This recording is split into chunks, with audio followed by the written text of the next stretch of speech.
বাংলার সান্ধ্য অধিবেশন প্রবাহতে আপনাদের স্বাগত। আজ আপনাদের সাথে লন্ডন স্টুডিও থেকে আছি মানসী বড়ুয়া।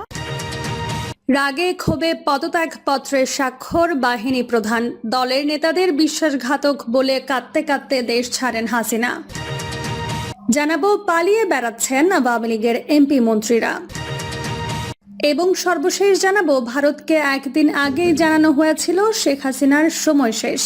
এতক্ষণ শুনছিলেন সংবাদ শিরোনাম, এবার বিস্তারিত। রাগে ক্ষোভে পদত্যাগ পত্রের স্বাক্ষর বাহিনী প্রধান, দলের নেতাদের বিশ্বাসঘাতক বলে কাঁদতে কাঁদতে দেশ ছাড়েন হাসিনা। 4 আগস্ট রাতে 3 বাহিনীর প্রধানদের ডাকেন দেশ ছেড়ে ভারতে পালিয়ে যাওয়া শেখ হাসিনা। ওই সময় রাগে তিনি সামনের টেবিলে আঘাত করে উচ্চস্বরে তাদের উদ্দেশ্যে ঘোষণা দেন, আমি ক্ষমতা ছাড়ব না। তবে পরের দিন সকাল থেকে গণভবনে উত্তেজনা ও চাঞ্চল্য ছড়িয়ে পড়ে। সকাল 10:30টায় 3 বাহিনীর প্রধান ও পুলিশ মহাপরিদর্শক গণভবনে ডাকা হয়। শীর্ষ আইন প্রয়োগকারী কর্মকর্তাদের সঙ্গে বৈঠকে তিনি দৃঢ়ভাবে আগের কথাই পুনরাবৃত্তি করেন। হাসিনা বলেন, আপনাদের কঠোর হতে হবে, সবকিছু নিয়ন্ত্রণে আনতে হবে। কাজটা কিভাবে করবেন তা নিজেদের মধ্যে আলোচনা করে ঠিক করুন। যদিও পরিস্থিতি বুঝতে পেরে ঘনিষ্ঠজনেরা শেখ হাসিনাকে বলেছিলেন পদত্যাগ করাই ভালো হবে, কিন্তু হাসিনা তাদের কথা শোনেননি। পরিস্থিতি নিয়ন্ত্রণের বাইরে চলে যাচ্ছে দেখে সেনা প্রধানও বারবার ফোন করে হাসিনাকে পদত্যাগ করতে বলেন, কিন্তু শেখ হাসিনা উল্টো বিক্ষোভ দমনে সব বাহিনীকে আরও কঠোর হতে বলেন। তবে বাহিনীগুলো এতে রাজি হয়নি। হাসিনা অবশ্য নিজের দাবিতে অবিচল ছিলেন। তিনি সেনাবাহিনী ও পুলিশ প্রধান সহ বিভিন্ন লোকের সঙ্গে যোগাযোগ করতে থাকেন, কিন্তু তাকে আশা দেয়নি কেউ। বরং তাদের পরামর্শ ছিল সোজা সাপটা যত দ্রুত সম্ভব অন্য কোথাও চলে যান। হাসিনার নিরাপত্তা কর্মীরাও আশঙ্কা প্রকাশ করেন। তখন উপস্থিত কর্মকর্তারা শেখ হাসিনার ছোট বোন শেখ রেহানার সঙ্গে আরেক কক্ষে এ বিষয়ে আলোচনা করেন। কর্মকর্তারা তাকে পরিস্থিতি জানিয়ে শেখ হাসিনাকে বোঝাতে অনুরোধ করেন। এরপর শেখ রেহানা বড় বোন শেখ হাসিনার সঙ্গে আলোচনা করেন, কিন্তু শেখ হাসিনা তখনও রাজি হননি। তিনি ক্ষমতা ধরে রাখতে অনড় থাকেন। এক পর্যায়ে একজন শীর্ষ কর্মকর্তা বিদেশে থাকা শেখ হাসিনার ছেলে সজীব ওয়াজেদ জয়ের সঙ্গে ফোনে কথা বলেন। জয় তখন তার মায়ের সঙ্গে কথা বলেন। ছেলের সঙ্গে কথা বলার পর অবশেষে পদত্যাগ করতে রাজি হন শেখ হাসিনা। তিনি অবশ্য পদত্যাগের আগে একটি ভাষণ রেকর্ড করতে চান জাতির উদ্দেশ্যে প্রচারের জন্য, কিন্তু তাকে সেই সুযোগও দেওয়া হয়নি। তখন তিনি হতাশ হয়ে হাল ছেড়ে দেন। পদত্যাগ পত্রের স্বাক্ষর করার আগে হাসিনা পরোক্ষভাবে 3 বাহিনীর প্রধানকে বিশ্বাসঘাতক বলেছেন। রাগে ফুঁসতে ফুঁসতে তিনি পদত্যাগ পত্রে স্বাক্ষর করেন, তারপর কান্নায় ভেঙে পড়েন। সূত্র জানায় শেখ হাসিনা কাঁদতে কাঁদতে দেশ ছেড়েছেন। যাওয়ার আগে তিনি তার দলের সব নেতাকর্মীর প্রতি ক্ষোভ প্রকাশ করেন। প্রধানমন্ত্রী হিসেবে শেষ দিনে হাসিনার পাশে তার বোন ছাড়া আর কেউ ছিল না। পালিয়ে বেড়াচ্ছেন আওয়ামী লীগের এমপি মন্ত্রীরা। ছাত্র জনতার গণ অভ্যুত্থানে ক্ষমতা থেকে হাসিনা পালিয়ে গেলেও চরম বেকায়দায় পড়েছেন আওয়ামী লীগের এমপি মন্ত্রীরা। সুযোগ বুঝে অনেকে দেশ ছাড়তে পারলেও আটকে পড়া অনেক এমপি মন্ত্রী ও অসংখ্য নেতাকর্মী প্রাণ ভয়ে পালিয়ে বেড়াচ্ছেন। তাদের অনেকে আবার বিভিন্ন দূতাবাসে আশ্রয় চেয়েছেন। পদত্যাগ করে সোমবার সামরিক হেলিকপ্টারে ভারতের উদ্দেশ্যে দেশ ছাড়েন শেখ হাসিনা। তার তাৎক্ষণিক এই সিদ্ধান্তে কয়েকজন এমপি মন্ত্রী দেশ ছাড়তে না পেরে দেশে গা ঢাকা দেন। এমনকি মন্ত্রিসভার কয়েকজন সদস্য জীবনের নিরাপত্তা চেয়ে বিভিন্ন দূতাবাসে আশ্রয় চেয়েছেন বলেও গুঞ্জন ছড়িয়েছে। সূত্র বলছে, গত শনিবার বিকেল থেকে আওয়ামী লীগ সাধারণ সম্পাদক ওবায়দুল কাদের গা ঢাকা দিয়েছেন।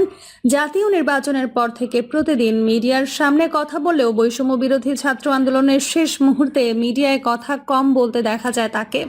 গত শনিবার ধানমন্ডিতে আওয়ামী লীগ সভাপতির রাজনৈতিক কার্যালয়ে আয়োজিত সংবাদ সম্মেলনে শেষবারের মতো কথা বলেন ওবায়দুল কাদের। তবে রোববার থেকে তাকে কোথাও দেখা যায়নি। আরেকটি সূত্র মতে রোববার রাতে দেশ ত্যাগ করেছেন ওবায়দুল কাদের। বর্তমানে তিনি সিঙ্গাপুর রয়েছেন।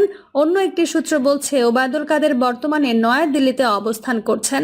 সূত্র জানায় গতকাল সোমবার ভোর থেকেই প্রভাবশালী হিসেবে পরিচিত এমপি মন্ত্রীদের অনেকের সঙ্গে যোগাযোগ করা যাচ্ছিল না। অনেকের মুঠো ফোন বন্ধ ছিল। বিশেষ করে স্বরাষ্ট্রমন্ত্রী আসাদুজ্জামান খান কামাল, আইনমন্ত্রী আনিসুল হক অজ্ঞাত স্থানে চলে যান।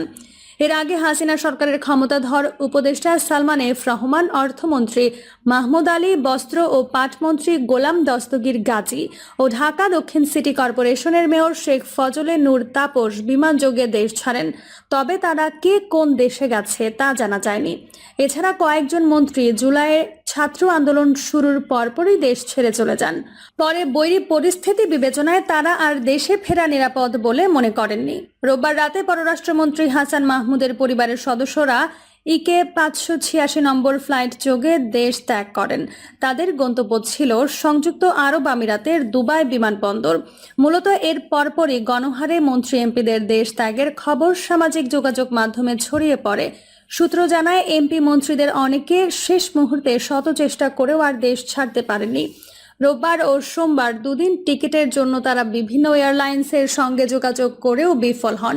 অনেকে পরিবারের সদস্যদের নিরাপদে বিদেশ পাঠাতে পারলেও নিজে আর যেতে পারেনি। এদের মধ্যে পররাষ্ট্রমন্ত্রী হাসান মাহমুদ, তথ্য প্রতিমন্ত্রী মোহাম্মদ আলী আরাফাত ও তথ্য প্রযুক্তি প্রতিমন্ত্রী জুনায়েদ আহমেদ পলক দেশে আত্মগোপনে আছেন বলে জানা যায়।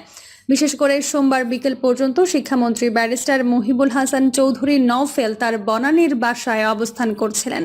সরকারের পতনের খবর ছড়িয়ে পড়লে সন্ধ্যার পর থেকে তার সঙ্গে নেতাকর্মীদের যোগাযোগ বিচ্ছিন্ন হয়। এর আগে রোববার এমপি মন্ত্রী ও সরকার ঘনিষ্ঠ ব্যবসায়ীদের অনেকে বিশেষ প্রটোকল চেয়ে শাহজালাল আন্তর্জাতিক বিমানবন্দরে ইমিগ্রেশন পুলিশের কাছে চিঠি দেয়। বিমানবন্দরে নিরাপত্তায় আয়োজিত এফসেক এর সহকারী পরিচালক নাসিমা শাহিনের সই করা তালিকা অনুযায়ী দেশ ছাড়া এমপি মন্ত্রীদের মধ্যে পূর্তমন্ত্রী আ.ম. ওবায়দুল মুক্তাদির, সাবেক বস্ত্র ও পাটমন্ত্রী গোলাম দস্তগীর গাজী, অর্থমন্ত্রী আবুল হাসান মাহমুদ আলী, স্থানীয় সরকার মন্ত্রী তাজুল ইসলাম, সাবেক হুইপ নূরে আলম চৌধুরী, কৃষিমন্ত্রী আব্দুল শহীদ ও সাবেক ভূমিমন্ত্রী সাইফুজ্জামান চৌধুরী জাবেদ, এমপি নুরে হাসনা লিলি চৌধুরী ও তার পরিবার, উত্তরা এলাকার সাবেক এমপি হাবিব হাসান এবং জেপি প্রধান ও সাবেক মন্ত্রী আনোয়ার হোসেন মঞ্জু নম্বর ফ্লাইট যোগে দেশ ছাড়েন। অন্যদিকে পুলিশের বিভিন্ন সূত্রে জানা গেছে, আওয়ামী লীগের সঙ্গে সম্পৃক্ত পুলিশের ঊর্ধ্বতন কর্মকর্তারা জনসমাগম এড়িয়ে অবস্থান নিয়েছেন। অনেকেই নিজেদের বাসা এবং সরকারি বাংলোতে না গিয়ে আত্মীয় স্বজনের বাড়িতে অবস্থান করছেন। এছাড়া গত রোববার বিদেশ ভ্রমণ করার কথা ছিল বেশ কয়েকজন মন্ত্রী, ভিআইপি ও সিআইপির। বিমানবন্দরের ভিআইপি লাউঞ্জের মাধ্যমে যারা বিদেশ ভ্রমণ করেছেন তাদের নাম এখনো জানা যায়নি। ভারতকে একদিন আগেই জানানো হয়েছিল শেখ হাসিনার সময় শেষ। পদত্যাগের একদিন আগে যুক্তরাষ্ট্র ভারতীয় পররাষ্ট্র দপ্তরকে জানিয়েছিল বাংলাদেশের প্রধানমন্ত্রী শেখ হাসিনার ক্ষমতায় থাকার সময় শেষ হয়ে গেছে। বাংলাদেশে অস্থিরতা কমাতে গত রোববার শেখ হাসিনার সংকট মোকাবিলায় নিরাপত্তা বাহিনীর ঊর্ধ্বতন কর্মকর্তাদের বৈঠক ডেকেছিলেন। তখনও তিনি প্রধানমন্ত্রী হিসেবে তার সময় ফুরানোর বিষয়টি মানতে নারাজ ছিলেন বলে মনে হচ্ছে। কয়েক ঘন্টার মধ্যে শেখ হাসিনা যে জনস্রোত ভেসে যাবেন, প্রকৃতপক্ষে খুব কম লোকই তার এই বিদায় সম্পর্কে অনুমান করতে পেরেছিলেন।